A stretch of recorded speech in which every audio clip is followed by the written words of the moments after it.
نو په هغه لږ مال کې به د الله دومره خیرونه دومره برکتونه واچوي چې ته به په خرج کولو ستړی شي او هغه به په ختمېدو نوم نه اخلي. یاد وساتئ ای زما د امت خلکو، په صدقو سره مال نه کمیږي، مال د صدقو د وجې نه کمیږي،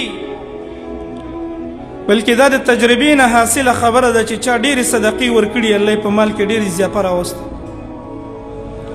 سوال دا راځي چې د الله رسول وایي د صدقو د وجې مال نه کمیږي. که ما سره 10 روپۍ او 1 روپۍ ته صدقه کم څو پاتې شو؟ 9 پاتې شوې که پاتې نه شو؟ دا خو مال کم شو. مختلف جوابات د دې علما کوي. یو جواب یې دا دی چې په هغه 9 روپو کې به د الله دومره برکت واچوي، دومره خیر واچوي، دومره برکتونه واچوي چې د 100 روپو مقابله کې وشي. دې سره مال کم شو؟ نه.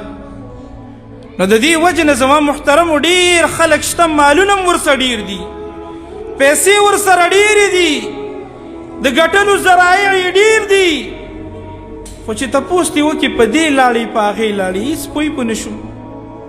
په لکاو په ارباو به دا د میاشت کې ګټي، خو چې تپوس دې وکړي داسې به ترې ولګېږي چې ده ته به پته هم نه لګي. ولې؟ په مال کې برکت نشته دی. کله چې د الله دپاره صدقې ورکولې، صدقو سره به د مال نه کمیږي، که کم شي نو په هغه لږ مال کې به د الله دومره خیرونه دومره برکتونه واچوي چې ته به په خرج کولو ستړی شي او هغه به په ختمېدو نوم نه اخلي. دویم جواب علما دا کوي، وی کله چې انسان ډېرې صدقې ورکوي، الله سبحانه وتعالی د ده د رزق د پراخولو دپاره مختلفې لارې کولاوي. یو کار ته د لاس واچو، په هغې کې به الله ډېر رزق درکړي، په هغې کې به د الله ذهن کولاو کې بل کار بل کار بل کار لارې به درته الله د رزق کولاوي. نو د دې وجې نه زما محترمو صدقاتو سره مال نه کمیږي، دې څه ځان عادت کول پکار دي. عقبه بن حارث رضی الله تعالی عنه فرمایي، وایي زه یو ورځ مدینې ته رالم او د مازدیګر مې مونځ مې د الله رسول پسې وکړو. څنګه چې نبی صلی الله علیه وسلم سلام وګرځو، ډایرکټ پاسېد او خلکو دا سپونه یې داسې کراس کو کور ته لاړې. صحابه کرام ډېر حیران شو چې دا به څه وجه چې نبی صلی الله علیه وسلم دومره په منډه لاړې. یعنې د نبی صلی الله علیه وسلم به دا طریقه وه چې د مانځه نه پس به کېناستل، ځکه ملائک سړي ته دعا کوي اللهم اغفر له وارحمه،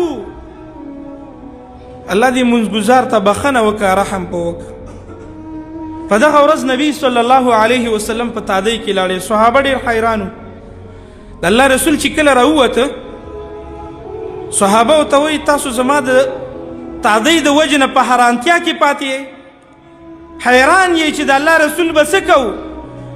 وایي زما په کور کې د صدقاتو څه سونه پرته وه، زما سوچ او په خیال کې رال داسې نه چې ماښام شي راباندې ماخوستن شي راباندې.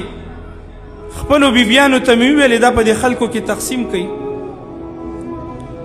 نو زما او ستا خوږ نبي دا د سخا والا نبي و، سخا او امت ته ویلی دي چې سخا وکئ، سخا د الله دپاره صدقات ورکئ.